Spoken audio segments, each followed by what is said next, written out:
प्रज्ञान YouTube channel में जुड़े हुए सभी सत्संगी जनों एवं प्रबुद्ध श्रोताओं का स्वागत है। सभी का अभिनंदन है और सभी को मेरा प्रेम पूर्वक जय श्री।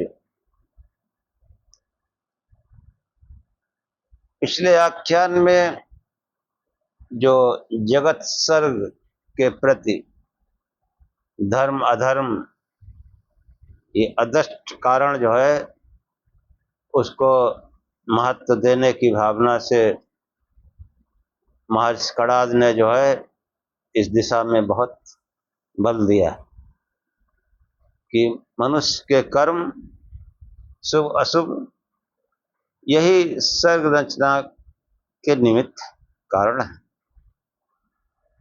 उस प्रयास के परिणाम स्वरूप जगत सर्ग के कारणता में अदृष्ट सर्वोपरि रूप से सामने उभर के आया। अन्य कारण उपेक्षित से समझ लिए गए अथवा अन्य जो है ज्ञान की दृष्टि से अन्य भाव तिरोहित कर दिए गए। यहाँ तक कि परमात्मा भी कारणता की कोट से बहिष्कृत सा समझ लिया गया। इसी कारण इस विषय का वैशेषिक विचार वर्तमान रूप में सामने आया है। लेकिन शास्त्र की जो मूल भावना है वो ऐसी नहीं है कि उसमें जो है प्राचीन व्याख्याकारों ने जो है षष्ठ प्रक्रिया में ईश्वर के सहयोग का स्पष्ट उल्लेख किया है।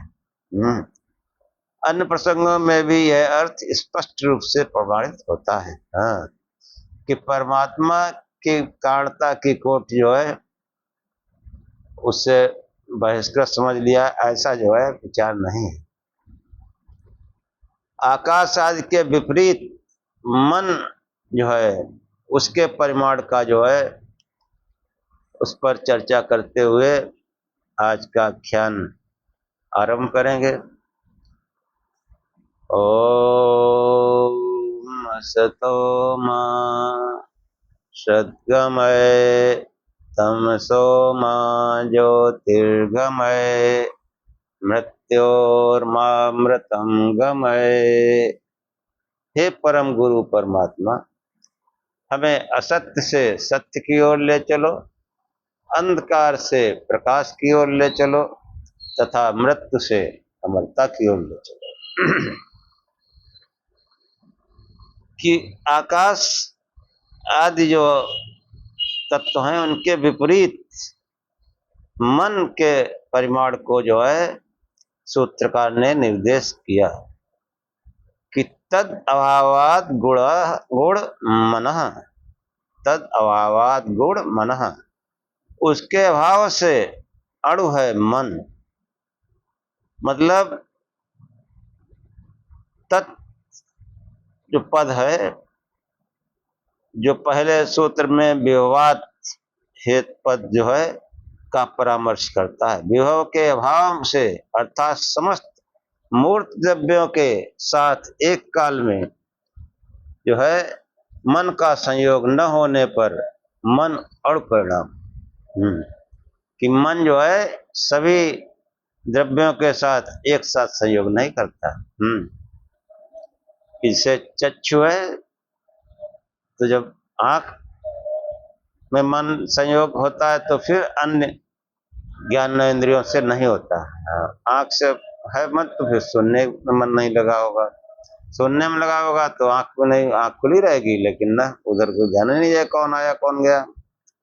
और अगर देख रहा है तो सुनने में ऐसे स्पर्श, तो ये जो है मन जो है वो एक साथ सबके साथ संयोग नहीं कर सकता। इसलिए मन जो कैसा है अणु परिणाम है, परिमाण है।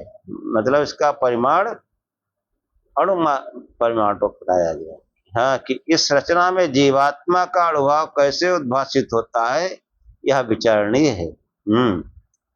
कि सूत्र में दो सूत्रों के रूप में निर्दिष्ट किया गया है कि विवान महान आकाशः तथा चात्मा तद अभावाद गुण। पीछे के जो दो सूत्र हैं उनको भी इसके साथ में सम्मिलित कर लिया गया और उससे ये सूत्र बनता है कि विभवान महान आकाशः, विभवान महान आकाशः तथा चात्मा तद अभावात गुण मनः। हाँ, कि जो है पूर्व सूत्र के साथ संबंध परमात्मा की सर्वव्यापकता का प्रतिपादक है विभवान। अगले सूत्र के साथ संबंध जीवात्मा की अड़ता को प्रकट करता है तथा चात्मा। इस अर्थ में तथा पद भिन्नता का द्योतक है। आत्मा और जीवात्मा तद अभावात यानी विभव के न होने से अणु है। अणु पद का लिंग विपर्य होकर आत्मा के साथ समन्वय होता है। चा पद मन के साथ जुड़कर मनश्च और मन तद अभावात विभव न होने से अणु है। ऐसी व्याख्या जो है वो शास्त्र में बाधक नहीं है। कि जो है सूत्रकार ने द्रव्य के नित्य महत् परिणाम का निर्देश करते हुए कहा है कि गुणैर दिग् व्याख्याता कि गुणों द्वारा दिशा द्रव्य व्याख्या किया गया समझना चाहिए कि एक काल में सर्वत्र दैसिक परत्व अपरत्व आदि गुणों की प्रतीत न होने से दिशा द्रव्य महत् परम महत् परिणाम वाला है। यह सिद्ध होता है कि इससे दूर है या इससे दूर है, या समीप है या पूर्व है या पश्चिम है इत्यादि दिशा निमित्तक व्यवहार विभिन्न अनेकानेक प्रदेशों में एक काल में बराबर होता रहता है। एक काल में होता रहता है। इससे ज्ञात होता है कि वहां सर्वत्र समान काल में दिशा द्रव्य विद्यमान है। दिशा द्रव्य हर जगह, चाहे पूर्व पश्चिम कुछ भी को, उसमें दिशा जो है वो विद्यमान है या स्थित दिशा के नित्य विभ होने का प्रमाण है। सूत्रकार ने काल की व्यापकता को बताया कि कारणे कालः, कारण से काल का व्याख्यान समझना चाहिए कि लिंग विपर्य के साथ गत सूत्र में व्याख्याता पद यहाँ अनुवर्तन है। वह इससे छोटा है, ये बड़ा है, ये 2 वर्ष का है, 4 का, ये पीछे हुआ है, पहले हुआ इत्यादि काल निमित्तक परत अपरत आदि का व्यवहार समान अवसरों पर विभिन्न प्रदेशों में हुआ करता है। इस व्यवहार का निमित्त कारण जो द्रव्य है वह है काल। ऐसा प्रत्यय क्योंकि वर्ष सर्वत्र सब अवसरों पर एक साथ हुआ करता है, इसलिए काल द्रव्य नित्य परम महत् परिणाम वाला सिद्ध होता है। युगपत चिर क्षिप्र आदि प्रतीत का कारण काल है, यह नित्य है और उसका परिणाम भी नित्य है। ये जो है जो काल और दिशा ये सब बताया गया, ये सभी द्रव्य तो शास्त्र की जो मूल भावना है उसमें तो प्रथम सूत्र हमेशा याद रखना चाहिए। यथा तो धर्म व्याख्या श्याम, मैं धर्म की व्याख्या करूंगा, ऐसा मार्श कड़ाद ने जो है प्रतिज्ञा किया।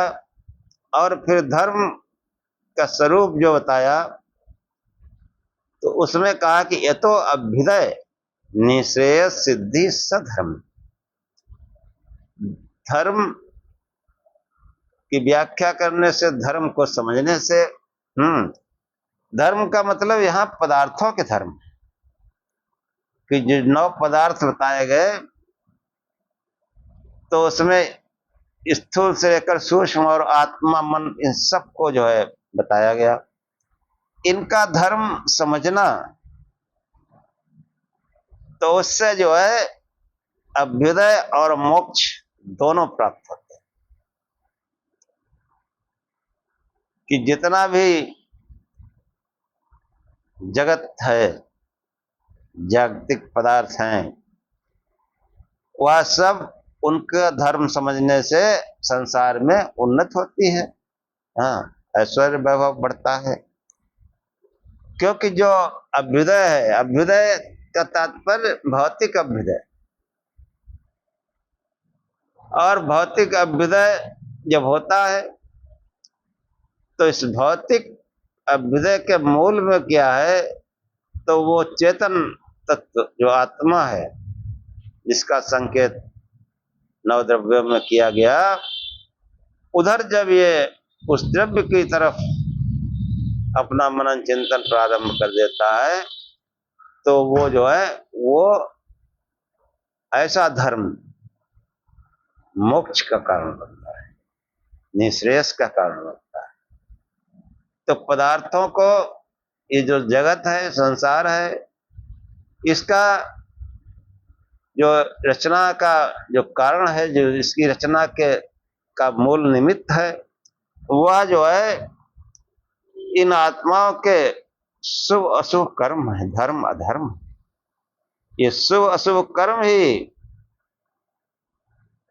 जो है वही इस संसार की रचना का निमित्त है, कारण है कि संसार की रचना क्यों हुई, कि असंख्यों जीवात्माओं को अपने धर्म और अधर्म, शुभ और अशुभ कर्मों का भोग कैसे प्राप्त होगा और निःश्रेयस कैसे प्राप्त होगा, इन सब के लिए इस सर्ग का प्रयोजन है।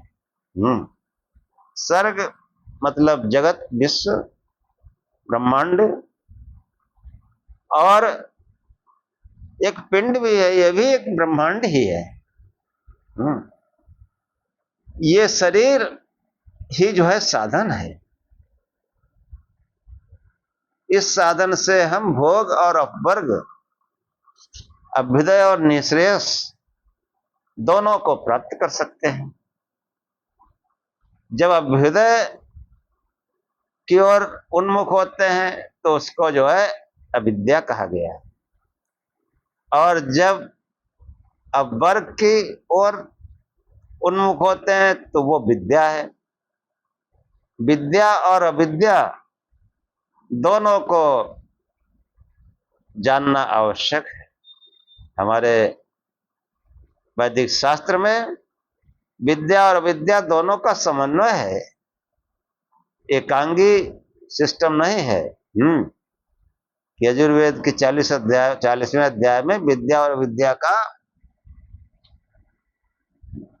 बाकायदा वर्णन हुआ है।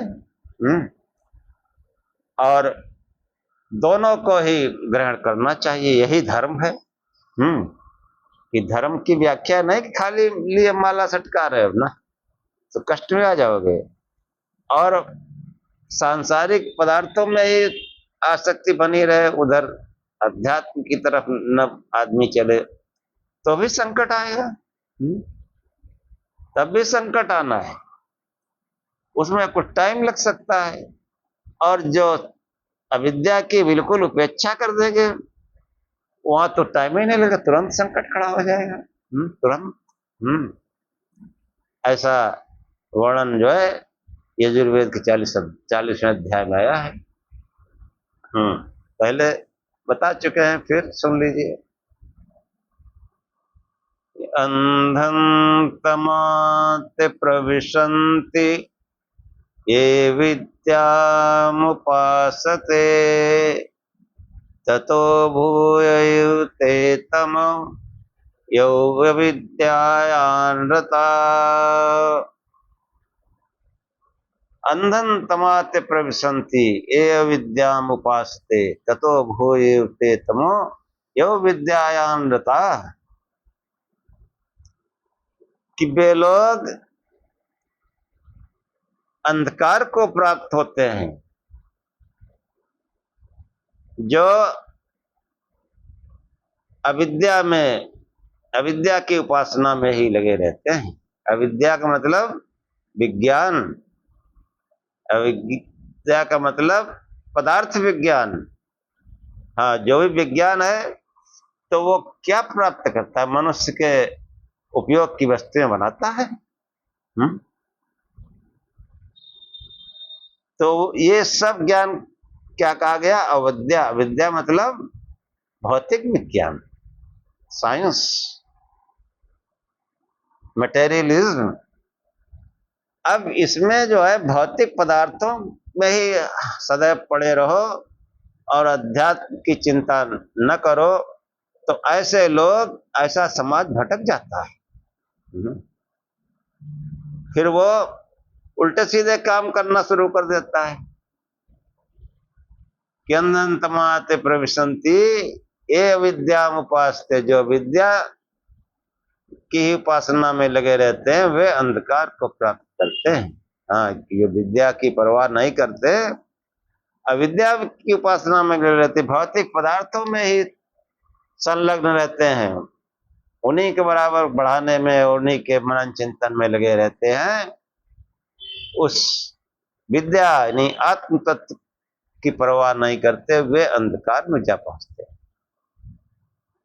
और ततो भूयुते तमो यो विद्यायान रता, जो विद्या में ही रत रहते हैं यानी आत्मज्ञान में ही रत रहते हैं और अविद्या की परवाह नहीं करते, इस पदार्थ विज्ञान की परवाह नहीं करते, वे उनसे भी जल्दी अंधकार में जा पहुंचते हैं। यंदन तमाते प्रविशन्ति ये विद्यामुपासते ततो भूयुते तमो यो विद्यायान रता। ये वैशेषिक धर्म जो भी इस शास्त्र है, इनकी मूल भावना वेदों में है। तो ये जो वैशेषिक शास्त्र ने जो धर्म की व्याख्या की कि अभ्युदय, हाँ, पदार्थ विज्ञान से अभ्युदय होता है और जो आत्म तत्व है उसके ज्ञान से निःश्रेयस की प्राप्ति होती, मुक्ति मोक्ष की हासिल होता है। मुक्ति मोक्ष यानी दुखों से छूट जाना, कष्टों से छूट जाना, ये मोक्ष है कि भय से छूट जाना। ये जो है विद्या के द्वारा ही मिलेगा। तो जो धर्म क्या कहता है कि वो काम भी करो जिससे तुम्हारा सांसारिक अभ्युदय हो, यानी पदार्थ विज्ञान, उसमें भी खूब दिमाग लगाओ, और जो अध्यात्म विज्ञान है विद्या, उसमें भी जो है मन लगाओ। तो दोनों ही काम जो है वो उनका समन्वय होना चाहिए जीवन में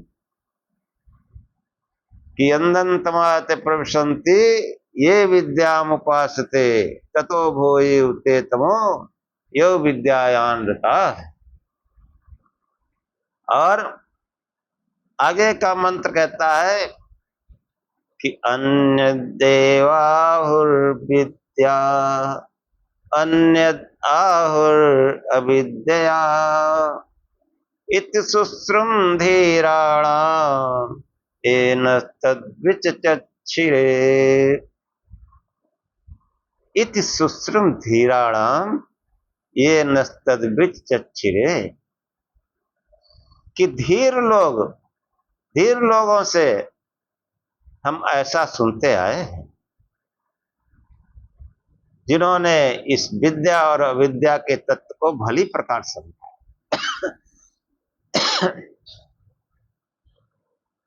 कि इत शुश्रुम धीराणाम येन तद्विचक्षिरे।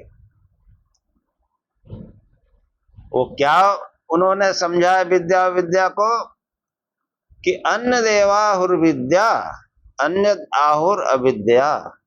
धीर लोग विद्या से कुछ और अविद्या से कुछ और अर्थ कहते हैं। ये आगे के मंत्र में है कि विद्या क्या है और विद्या क्या है। कि अन्य देवाहुर विद्या अन्य आहुर विद्या इत शुश्रुम धीराणाम येन तद्विचक्षिरे, कि धीर लोगों के मुंह से ऐसा सुना है जो विद्या से कुछ और ही अर्थ करते आए हैं और अविद्या से कुछ और ही अर्थ करते आए। धीर धीर पुरुष वो होता है जो कोई काम जल्दबाजी नहीं करता, सोच विचार कर करता है, आगा पीछा देख के करता है। आगा पीछा कोई आदमी आया और उसने आपसे कहा लो भाई साहब 10,000 रुपए रख लो। अब जो बचपने वाली बुद्धि, कम बुद्धि वाले हैं, तुरंत सोचेंगे यार खूब मिला है रख लो, आगा पीछा नहीं सोचते। कोई ये नहीं सोचते कोई ये 10,000 क्यों दे रहा है, आगे क्या ये हमसे इच्छा करता है, क्या ये हमसे चाहता है। धीर व्यक्ति जब उसके सामने कोई आता है तो पहले वो कहता भी है क्यों दे रहे हैं हमको, क्या प्रयोजन है तुम्हारा, क्या चाहते हो हमसे, और वो उस बात को पता करता है कि किस लिए हमको दे रहा है। अब वो दे रहा है और वो आगे उससे कोई उसका गड़बड़ नहीं होना, सब ठीक है, तब वो आगे बढ़ता है। तो धीर लोग जो है वो श्रेय मार्ग का वर्ण करते हैं। श्रेय और प्रेय मार्ग जो है कठोपनिषद में बताए गए। प्रेय मतलब जो तुरंत योगक्षेम देखते हैं, तुरंत का फायदा देखते हैं। धीर लोग जो दीर्घगामी परिणाम होते हैं उनमें जो है उनको सोचकर कार्य करते हैं। ऐसे धीर लोग जो है वो विद्या से कुछ और अविद्या से कुछ और ही अर्थ करते आए हैं। ऐसा हमने जो है धीर लोगों से सुना है कि जो है पहला मंत्र था कि अंधंतमाते प्रविशन्ति ये विद्याम उपास्ते ततो भूय ते तमो यो विद्यायां गता। जो लोग अविद्या में रत रहते हैं, अध्यात्म की परवाह नहीं करते, वे अंधकार को प्राप्त होते हैं। और जो विद्या में ही रत रहते हैं, भौतिक जगत की उपेक्षा करते हैं, वो शीघ्र ही उनसे भी जल्दी अंधकार को प्राप्त होते हैं। और धीर लोगों ने जो है भली प्रकार सोच विचार कर विद्या के बारे में कुछ और ही कहा है और अविद्या के बारे में भी कुछ और ही कहा है। क्या कहा है वो अगले मंत्र में है कि विद्यां च अविद्यां च यस्तद्वेदो भयं सः अविद्यायां मृत्युं तीर्त्वा विद्यामृतमश्नुते। कि जो धीर लोग विद्या और विद्या का अर्थ करते आए हैं वो कहते हैं कि विद्याम च अविद्याम च यस्तद्वेदो भयं सः, जो विद्या और अविद्या दोनों को एक साथ जानते हैं, यानी अपनी पारिवारिक सामाजिक व्यवस्था के लिए अविद्या का सहारा लेते हैं, पदार्थ विज्ञान का सहारा लेते हैं कि हमारा घर परिवार रोजी रोटी कैसे चलेगा, इसके लिए अविद्या जरूरी है। और उसी से अभ्युदय होता है, उस अविद्या से यानी भौतिक विज्ञान से, पदार्थ विज्ञान से संसार में क्या होता है, अभ्युदय। इसलिए अविद्या भी जरूरी है, पदार्थ विज्ञान जरूरी है। यही जो है धर्म में बताया गया कि हम पदार्थों के धर्म को जानेंगे, द्रव्यों के, तो उससे क्या होगा, हमारा अभ्युदय होगा। और उन पदार्थों के मूल में क्या है, उन पदार्थों के मूल में परमात्मा है। उसको जब जानेंगे तो उसको जानने की जो विधि है वह विद्या है। और भौतिक पदार्थों के लिए अविद्या का सहारा लेना पड़ता है।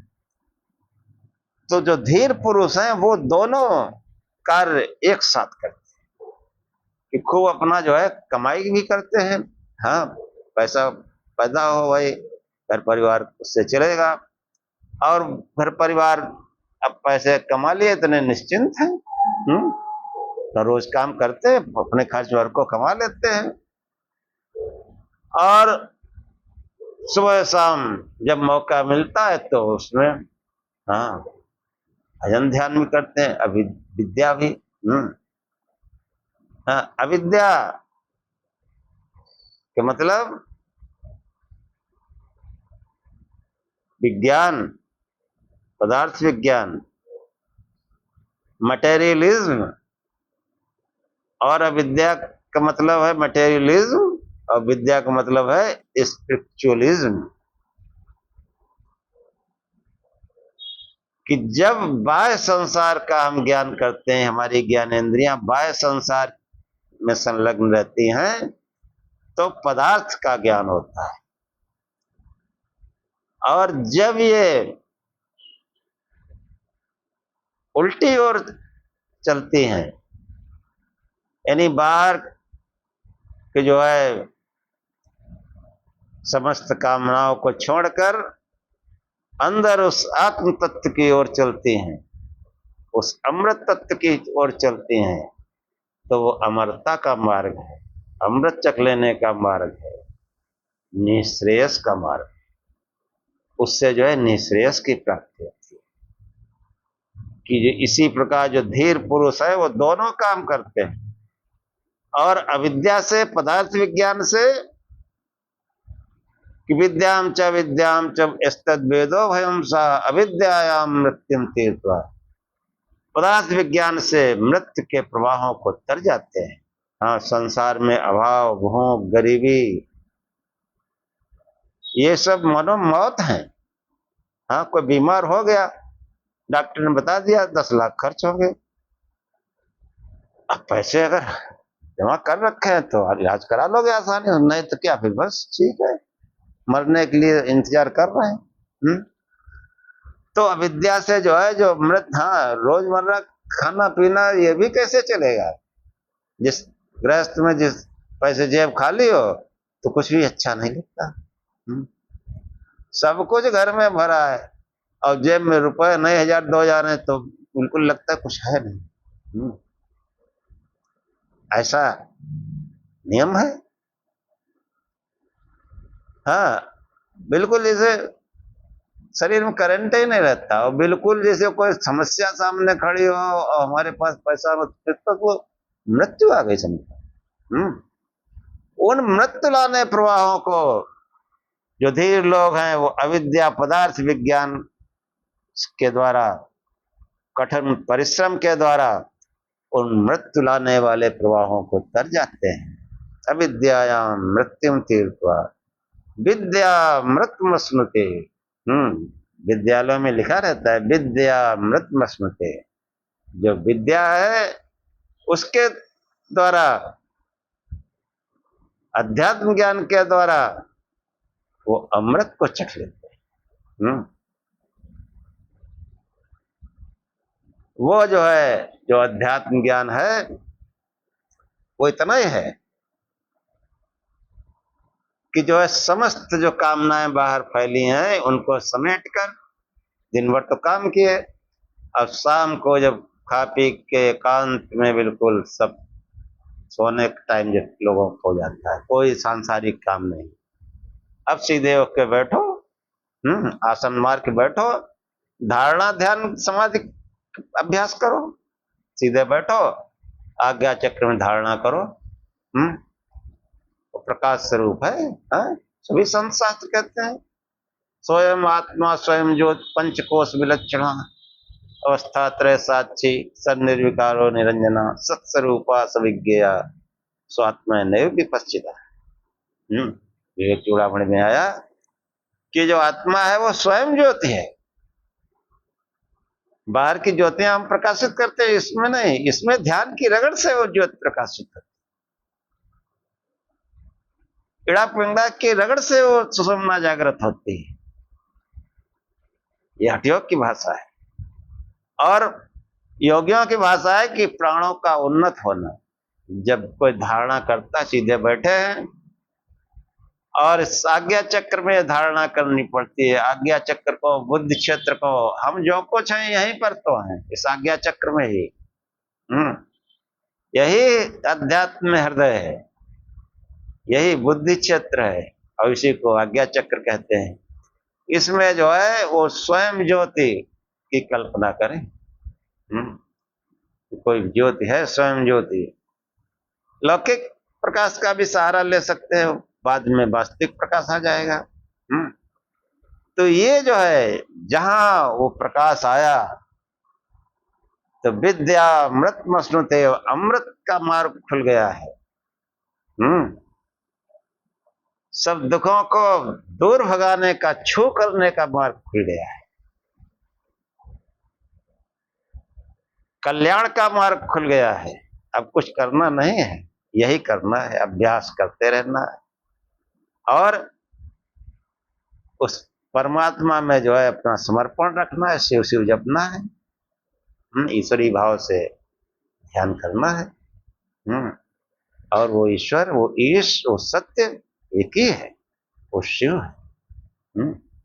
इसलिए शिव शिव का जाप करें और वो प्रकाश स्वरूप, प्रकाश स्वरूप से ध्यान करें, ईश्वरी भाव से। और इसके अलावा कुछ नहीं करना है। तो इस सांसारिक वस्तुओं के लिए हम अविद्या का सहारा लें, हाँ मेहनत करें पूरे जीवन। हाँ यही जो है 40वें अध्याय में जो है प्रारंभ में ही मंत्र आया है, दूसरा मंत्र कि कुर्वन्ने वे कर्माणि जीव से चितम समा एवं तो नान तो अस्ति न कर्म लिप्यते नरे, कि मनुष्य को 100 वर्ष तक कर्म करते हुए जीने की इच्छा रखनी चाहिए। और इसके अलावा कोई मार्ग नहीं, 100 वर्ष तक कार्य करते हुए ये ऐसी इच्छा रखो। और कैसा कर्म? निष्काम कर्म। उससे जो है कर्मों का लेप नहीं होता है। काम करना जरूरी है, कर रहे हैं और भजन ध्यान भी कर रहे हैं। तो ये अविद्या जो है इसमें पूरे जीवन संलग्न रहना चाहिए और विद्या में भी संलग्न रहना चाहिए। तो अविद्या से क्या होगा कि मृत्यु लाने वाले जो प्रवाह हैं उनसे, उनको मनुष्य तर जाता है, उनसे अपना बचाव कर लेता है, उनकी जो अभाव है उनसे बचाव कर लेता है और विद्या के द्वारा अमृत को चख लेता है। इसलिए कड़ी मेहनत करो अपने घरेलू व्यवस्था के लिए और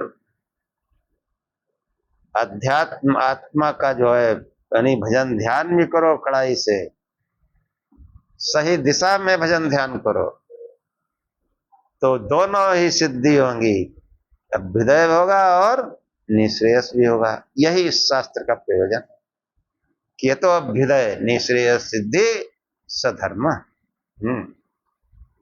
इसी के साथ आज का आख्यान समाप्त करते हैं। ओम सहनाववतु सहनौ भुनक्तु सह वीर्यं करवावहै तेजस्विनावधीतमस्तु मा विद्विषावहै। ओम शांति शांति शांति। हे परमात्मा, हम दोनों श्रोता और वक्ता की साथ साथ रक्षा करें, साथ साथ पालना करें। हम दोनों साथ साथ बल को बढ़ावे, पराक्रम करें। हमारा पढ़ा पढ़ाया एक साथ तेजस्विता को प्राप्त करे, हम आपस में द्वेष न करें। हे परमात्मा, हम दोनों को, श्रोता और वक्ता दोनों को त्रिविध शांति प्राप्त हो, दैहिक दैविक भौतिक किसी प्रकार का कष्ट जीवन में न आए। ओम शांति शांति शांति। जय श्री